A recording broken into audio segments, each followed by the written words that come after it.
আজকে সন্তানের মায়ায় পেরা তুমি আখিরাত বলছো। এই সন্তান তোমার পক্ষ থেকে, আমার পক্ষ থেকে, আমি আল্লাহর পক্ষ থেকে ছিল নিয়ামত। এই সন্তানের নিয়ামতের ব্যাপারে তুমি জিজ্ঞাসিত হবে। আল্লাহ পাক কয়, এমন যত নিয়ামত তোমাকে দিয়েছি, আমি আল্লাহ তোমাকে এরকম দোকানদারি করার একটা তৌফিক দিয়েছিলাম। সবাই বাজারে দোকানে বিটার মালিক হইতে পারে না, আমি আল্লাহ তোমারে বিটার মালিক বানাইছি। এটা আমার দেওয়ার নিয়ামত, এটা তুই অস্বীকার করতে পারবা না। এটা কার দেওয়া? জোরে বলেন, কার দেওয়া? আল্লাহর দেওয়া নিয়ামত।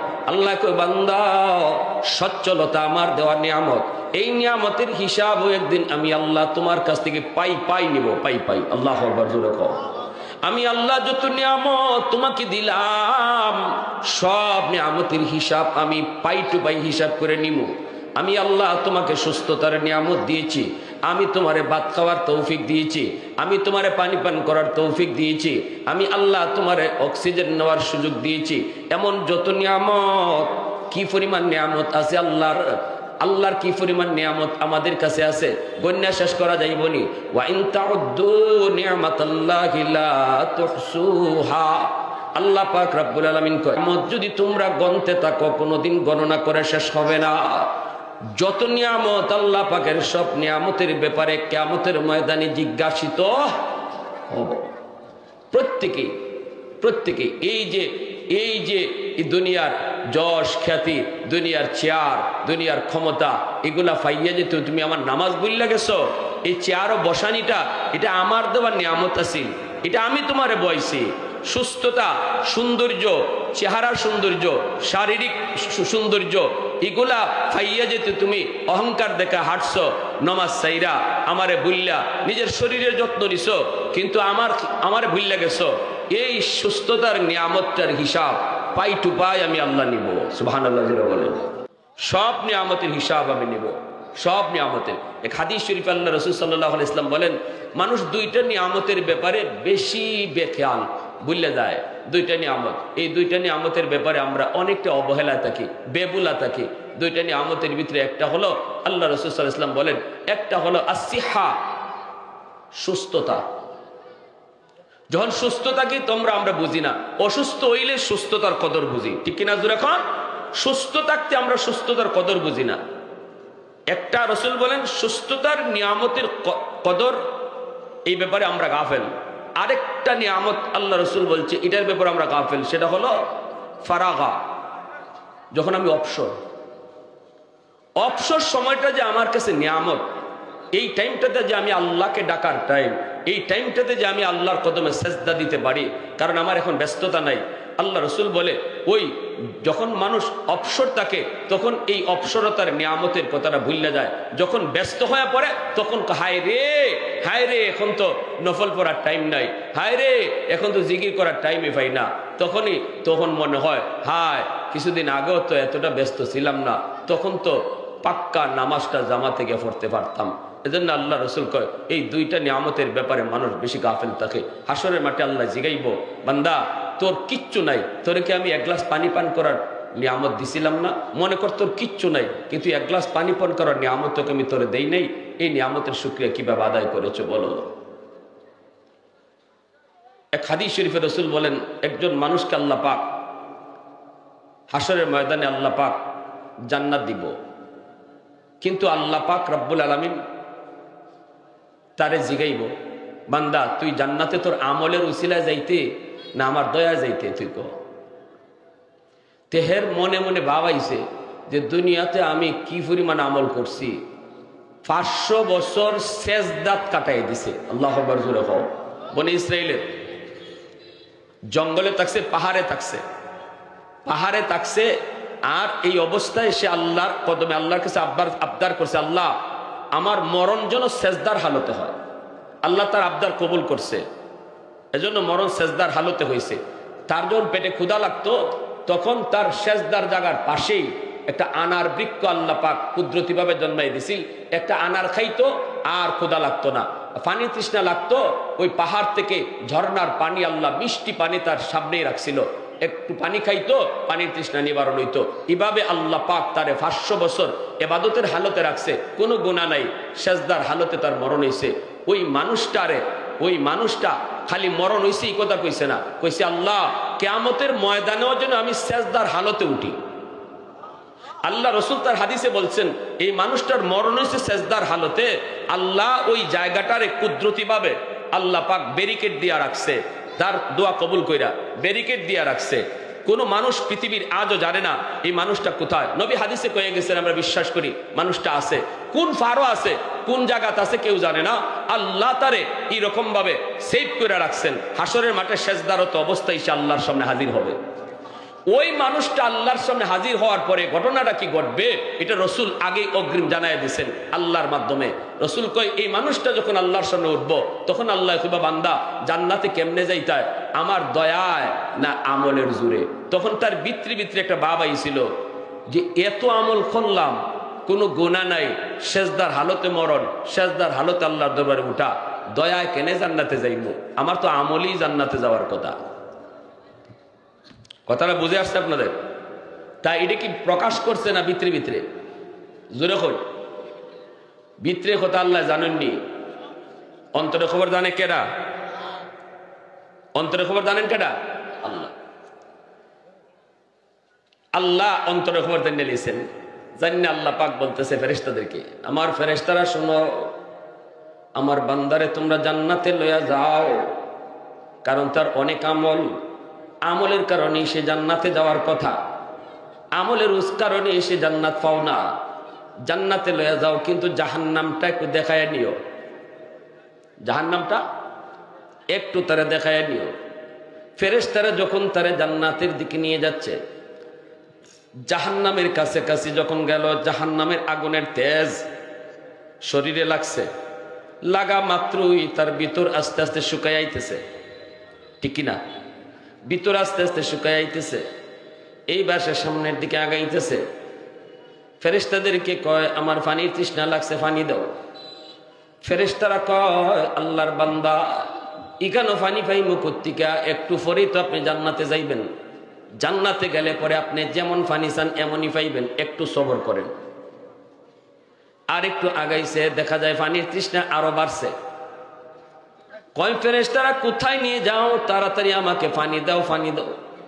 কয় আল্লাহর বান্দা একটু ধৈর্য ধরো, একটু পরেই তো তুমি জান্নাতে ঢুকবা, একটু সবর করো। আগাইতেছে, আগুনের তেজ আরো বাড়তেছে, এখন তো ভিতর শুকাইয়া জিহ্বা আস্তে আস্তে বেরিয়ে যেতেছে। এ ফেরেশতারা শুনো, আমি আর পারি না, আমাকে তাড়াতাড়ি পানির ব্যবস্থা করো।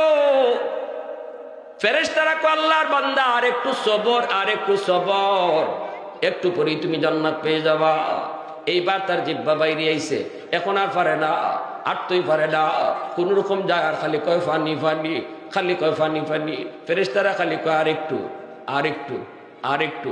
হঠাৎ করে আল্লাহ পাক রব্বুল আলামিন একজন ফেরেশতারে আল্লাহ নিজেই পাঠাইছে, এক গ্লাস পানি দিয়ে হের সামনে লইয়া যাও, হের সামনে দিয়ে যাইবাই, হেরে দিবাই না। জোরে হই, বুঝছেন নি কথা? হেরে পানি দিবাই না, তুমি এর পাশ দিয়ে এক গ্লাস পানি নিয়ে যাইবা। ফেরেশতা এক গ্লাস পানি নিয়ে তার পাশ দিয়া যায়, এমনি থাবা দিয়া ধরছে, এ ভাই তাড়াতাড়ি আমাকে পানি দাও। ফেরেশতা কয়, কও কি, পানি তো তোমারে আমার দেওয়ার লাগে আনছি না, আমি তোমারে কেন পানি দিব? কয় ভাই আমার জান বের হয়ে যাইতেছে, তাড়াতাড়ি পানি দাও, তাড়াতাড়ি পানি দাও। ফেরেশতা কয়, না না, আমার পানি আমি এমনে দেই না, মাগনা দেই না, বদলা লাগে, বিনিময় লাগে। কই কি তুমি বিনিময় চাও? কি বিনিময় চাও? তার তো জান বেরিয়ে যেতেছে, কি তুমি বিনিময় চাও? ফেরেশতা কয়, এখানে তো টাকা চলে না, এখানে তো পয়সাও চলে না, এখানে ডলার চলে না, এখানে পাউন্ড চলে না, চলে তো নেক আমল। যদি এই এক গ্লাস পানি তুমি নিতে চাও তাহলে 500 বছরের নেকি লাগবে। জোরে খোকা, কয়শো বছরের? 500 বছরের নেকি লাগবো। এখন সে চিন্তা করে দেখে, আমার জান বাঁচানি ফরজ, নেকি তো এর আছে, ওই 500 বছর আছে না নি? 500 বছরের নেকি তো আছে। এক গ্লাস পানির জন্য সে নির্দ্বিধায় দিয়ে দিছে, কয় আগে আমার জান বাঁচাও, নেও 500 বছরের ইবাদত। 500 বছরের বন্দেগী মুহূর্তের ভিতরে এক গ্লাস পানির বদলা দিয়া দিল। এই পানির বদলা সে 500 বছরের ইবাদত দিয়ে পানি পান করলো, জানটা রক্ষা হইল। এইবার আল্লাহ পাক ফেরেশতাদেরকে কয়, যারা লই জিতেছে দইরা, এদেরকে কয় আর নেওয়ার লাগতো না, বান্দারে ফিরত আনো। সুবহানাল্লাহ, জোরে হোক। আল্লাহর দরবারে হাজির। এইবার আল্লাহ পাক রব্বুল আলামিন কয়, বান্দা ও বান্দা, জান্নাতে যাইবি কিন্তু কের বদলা? কোন উসিলায় জান্নাতে যাইবার? নেকি কই তোমার? নেকি তোমার কই? মালিক এক গ্লাস পানির বদলা নেকি দিয়ে দিছি। কই নেকি যদি এক গ্লাস পানির বদলা দিয়ে দিছো, এখন কোন নেকি লইয়া তুমি জান্নাতে যাইবা?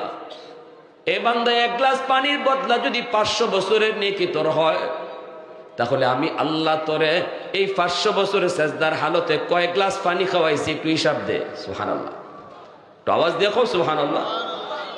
দুনিয়ার জমিনে আমি তোরে কিছুই দেই না, হয়তো আমি তোরে কিছুই দেই না, তোরে বাড়ি গাড়ির মালিক আমি তোরে বানাই নাই, কিন্তু এই দুনিয়ার 60 বছরের জীবনে কয় গ্লাস পানি খাওয়াইছে আমি আল্লাহ, একটু হিসাব দে। এক গ্লাস পানির বদলা যদি 500 বছরের নেকি হয়, আমি আল্লাহ তোরে যত গ্লাস পানি খাওয়াইছি আমার পানিটার বদলা দিয়ে তুই জান্নাতে যা। আহাদুল লাইসা কামিসলিক সামাদুল লাইসা কাফাদলিক লিমানিল মুলকু তুগু ই তু সাজাওয়ার খুদাই, তু খুদাবন্দে ইয়ামিনি তু খুদাবন্দে ইয়াসারি, তু খুদাবন্দে জমিনি তু খুদাবন্দে সামাই, তু রহিমি তু করিমি তু সামিঈ তু বসিরি, তু মুইজ্জি তু মুযিল্লি তু মালিকিল আরশি বজাই, বরি আজ চু ওচরাই বরি আজ সূরত রঙ্গি, বরি আজ ইজ্জ নিয়াজি বরি আজ বিমু উমিদি, বরি আজ খুরদন ও খুফতন বরি আজ তুহমতে মর্দন, বরি আজ বিমু উমিদি বরি আজ রঞ্জ বালাই। সাথে সাথে আল্লাহর কয়, মালিক আমার তোমার কদমে সেজদায় পড়ে গেছি, আল্লাহ আমার ভুল হয়েছে, মনের ভিতরে আমার এই বাপটা আইছিল তুমি জানিনা লাইছো। ও মালিক, আমার ভুল, সবই ভুল, আমলের জোরে জান্নাত না গো, আমি তোমার দয়া মায়ায় জান্নাত চাই। সাথে সাথে আল্লাহ আবার খুশি হয়ে গেছে। আল্লাহু আকবার, জোরে কও, আরো জোরে কও আল্লাহু আকবার। এজন্যই যুবক মনে রাখবা, সুস্থতার নিয়ামত আল্লাহ পাক কিয়ামতের ময়দানে সমস্ত নিয়ামতের মধ্যে সবার আগে যে নিয়ামতের হিসাব চাইব এটাই হলো সুস্থতা। আল্লাহু আকবার, জোরে কও। সুস্থতার নিয়ামতের ব্যাপারে আল্লাহ সবার আগে হিসাব চাইব। এজন্যই তো মূসা নবী একদিন আল্লাহরে বলছিলেন, মালিক ও মালিক, আমি যদি তোমার খুদা হইতাম, তুমি যদি বান্দা হইতা, কি চাইতা আমার কাছে? আল্লাহ পাক কয়, মূসা কি কও, হুশ আসেনি? আল্লাহ একটা উদ্দেশ্য আছে আমার, আল্লাহ একটা উদ্দেশ্য আছে। আল্লাহ কয়, যদি এমন হইতো তাহলে সুস্থতার নিয়ামত চাইতাম। সুবহানাল্লাহ। মূসা নবী কয়, মালিক আমিও তোমার কাছে সুস্থতার নিয়ামত চাই। আল্লাহ পাকের জবান থেকে কোনটা সবার আগে চাইতে হবে মূসা নবী আল্লাহর মুখ থেকে লইছেন। সুবহানাল্লাহ, জোরে করো। আল্লাহ পাক যখন কইছে সুস্থতার নিয়ামত, মূসা নবী সাথে সাথে দেরি নাই, আল্লাহ আমিও সুস্থতার নিয়ামত চাই। আল্লাহু আকবার, জোরে করো। এজন্য যুবক মনে রাখবা, এই পবিত্র কোরআনে সূরাতুত তাকাসুর সূরাটা অত্যন্ত ছোট, 8টা আয়াত, কিন্তু আল্লাহ পাক আমাদের পুরা চিত্রটা তুলে ধরছেন, আমাদের চিন্তা চেতনা, আমাদের বৈশিষ্ট্য। আজকে ক্ষমতার লড়াই করতে গিয়া আখিরাত বলতেছে, ঠিক কিনা জোরে বলো? ক্ষমতা পেয়ে এমনও আছে, বহু মানুষ এমনও ছিল ক্ষমতার জোরে আল্লাহর সামনে যে হাজির হই আমার সকল কর্মের জবাব দিতে হইব, এই খবরই নেই। আমি যে গুম করি, হুম করি, আর যা করি, এগুলা যে এখানেই শেষ না, এখানেই শেষ না। আমার আল্লাহর সামনে যে জবাব দিতে হবে, এই চিন্তাটা আমরা রাখি। ক্ষমতা পাইলে জোরে হোকা রাখি। এই চিন্তা যদি মাথায় থাকতো যে আমার সব কাজের হিসাব একদিন দিতে হবে আল্লাহর কাছে, তাহলে তো আয়নাগর হইতো না, ঠিক কিনা জোরে হোক? তাইলে আয়নাগর বানাইতো না। আজকে পানি হিসতেছে, 32-এর পানি হিচ্ছা কঙ্কাল আর মাথার টুলি বাইর করতেছে। কত মানুষ বিচারের আওতার বাহিরে, মানুষ জানেই না, মা আজও জানে না, বাবা আজও জানে না আমার সন্তান কোথায়। আল্লাহ এই চিত্রটা পবিত্র কোরআনে সূরাতুত তাকাসুরে তুলে ধরেছেন। মানুষ তোমরা যারা দুনিয়ার মোহে পইরা, দুনিয়ার ক্ষমতার মোহে পইরা, দুনিয়ার সম্পদের মোহে পইরা, দুনিয়ার সৌন্দর্যের মোহে পইরা, আওলাদের প্রেমে পইরা, বউয়ের প্রেমে পইরা, মানুষের প্রেমে পইরা, তোমরা যারা আমি আল্লাহকে ভুলে গেছো, বুঝবা, বুঝবা, টের পাবা। আল্লাহ বলেন, আবার বলছি, কাল্লা সাউফা তা'লামুন, আবার বলছি, টের পাবা, খুব অচিরেই টের পাইবা তুমি লাভ করছো না লস করছো। প্যারে হাজিরিন, এজন্য আমার বাজার ব্যবসায়ী যারা এখানে আছেন, কম কথা শেষ করলাম, আপনারা এখানে ব্যবসায়ী মানুষ, ব্যবসা নবীর সুন্নত, 60 ভাগ রিজিক আল্লাহ ব্যবসায় রাখছে, সব ব্যবসার লাইন আল্লাহ খুললে দিছে, যেভাবে খুশি ব্যবসা করো, খালি সুদের ব্যবসায় যাইও না। আল্লাহ নিষেধ সব করছে না নিষেধ একটা করছে? মাতুন নাকি লাগে জুরে খোকা, বায়ে মুশারাকা, বায়ে মুরাবাহা, বায়ে মুদারাবা, কত সিস্টেমে আল্লাহ খুললে রাখছে ব্যবসা করার সিস্টেম, খালি একটা বাধা দিছে। কিন্তু আমার নজর খালি একটার ভাই যায়, ঠিক না জুরে খাও, ডাক্তারে কিছু সব খাও, খালি চিংড়ি মাছ খাইও না। হে কয় ডাক্তারের কথা মানলে বাঁচতাম না, ডাক্তারের কথা মানলে বাঁচতাম না, ডাক্তারের সব নিষেধ করে দিছে। আরেকজন ডাক্তার নিষেধ করছে কয়টা? কদরিমা চিংড়ি মাছ নিষেধ করে দিছে, কত চিংড়ি নিষেধ করছে আর মাছ নাইনি, আমার তো নজর খালি ইটের ভাই যায়, ঠিক না জোরে হয়, হের নজর বলে ইটের ভাই যায়, হের নজর যেটার ভাই যায় ইটে নিষেধ করায়, হে কয়ে বাঁচতই না। তা আমরার অবস্থা এইরকম, হুজুরার ওয়াজ অত মানলে ইয়া আল্লাহ, ওয়াজ এক জিনিস, বাস্তবতা আরেক জিনিস। হুজুরদের ওয়াজ মান্য বাড়া যেত না, হুজুরদের সব কথা মান্য বাড়া যেত না। এজন্য সুদ খাওয়া হালাল না হারাম? জোরে কই। আল্লাহ বলছেন এরকম টেকা বাড়াইবার চিন্তা কইরা যারা এরকম এটা হালাল না হারাম বুঝলা গেছো, টের পাইবাই। আল্লাহ বলতেছেন টের পাইবাই, খুব অচিরেই টের পাইবাই, অচিরেই তুমি টের পাইবাই। আল্লাহ খালি টের পাইতাই না, নিজের চোখকে দেখবা, নিজের চোখকে দেখবা। এজন্য আল্লাহর দোহাই, সুদের ব্যবসা যাইবেন না। আল্লাহ বলতেছে সুদ খাইয়া তুমি দেখতেছো বাড়তেছে, আর আমি আল্লাহ দেখতেছি কমতেছে। ইয়ামহাকুল্লাহুর রিবা ওয়া ইউরবিস সাদাকাত। আল্লাহ কয় সুদখোরের সম্পদ ধ্বংস হয়, আর আমরা দেখি সুদখোরের বাড়ি গাড়ি হয়। বলেন আমাদের দেখা ঠিক না আল্লাহর দেখা ঠিক? আরো জোরে খান। এজন্য সুদখোর সার জীবদ্দশায় ভিক্ষা করবে, যদি সে নাও করে তার তুলায় ভিক্ষা করব, যদি তাও না হয় তার নাতি। এই 3 পুরুষের ভিতরে কেউ না কেউ ভিক্ষার ঝুলি লয়ে আসবো, এটা আল্লাহর কথা। আর আজান হয়ে গেছে গিয়া, কাস্টমার যতই আও আপনি মনে করবা এটা আমার পরীক্ষা, ঠিক কিনা জোরে খাও। এই কাস্টমার আইছে না, ফাটাইয়ে দিছে ইবলিসে আমার আটকাইবার লাগি। তখন এই অবস্থায় দুনিয়ার লসটারে এখানে 2টা কাস্টমারের কাছে না বেচা তুমি যদি মসজিদে জামাতে নামাজটা পড়ো, লাভ কদ্দুর হইছে আল্লাহ কয় এটাও তুমি মরণের পরে নিজের চোখকে দেখবা। আর জামাতটা চাইরা কাস্টমারের খুশি করতে গিয়ে লাভ কদ্দুর করছো, এটাও মরণের পরে দেখবা। আমার কথা শেষ।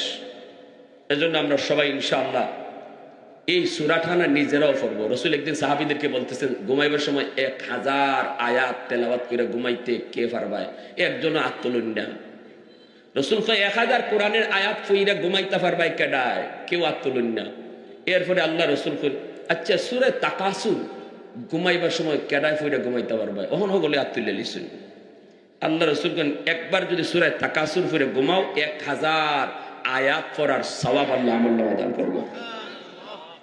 পারবো না ইনশাআল্লাহ আমরা। এজন্য কবরস্থানেও গিয়ে এই সূরা পড়া হয় কেন লাগি? ওই যে আল্লাহ কইছে দুনিয়ার মোহ কবরে না গেলে পর্যন্ত তোমরা ভুলতাই না। এর থেকে তাফসীরে মুফাসসিরিনে কেরাম লিখছেন ওই দুনিয়ার যে মোহটা, প্রতিযোগিতা, আরো চাই আরো চাই আরো চাই, এই প্রতিযোগিতাটা কমবো যে যত বেশি কবরস্থানে জিয়ারত করব। আমি এই কথা বলি, আমার অনেকে হুজুর দিলটা অনেক শক্ত, কেমনে কোন আমল করতাম? আসলে আমলের কথা আমরা কি বলবো, রাসূল নিজে কয়ে গেছে দিল নরম হয় কবরস্থানে গেলে। প্রতিযোগিতা আমার দুনিয়া কামানোর যেটা, এটার একমাত্র ওষুধ হইল কবর জিয়ারত। যে যত বেশি কবরস্থানে যাবে, কবর জিয়ারত করবে, আল্লাহ পাক তার দিল থেকে দুনিয়ার চাওয়া পাওয়া, আরো চাওয়া আরো পাওয়া, হালাল না হারাম এগুলা না মান্না এই যে একটা প্রতিযোগিতার আমরা নামছি, এটা আস্তে আস্তে দিল থেকে সরব। বেশি বেশি কবরস্থান জিয়ারত করলে আল্লাহ আমাদের সবাইকে অল্প কথাগুলো বুঝার এবং আমল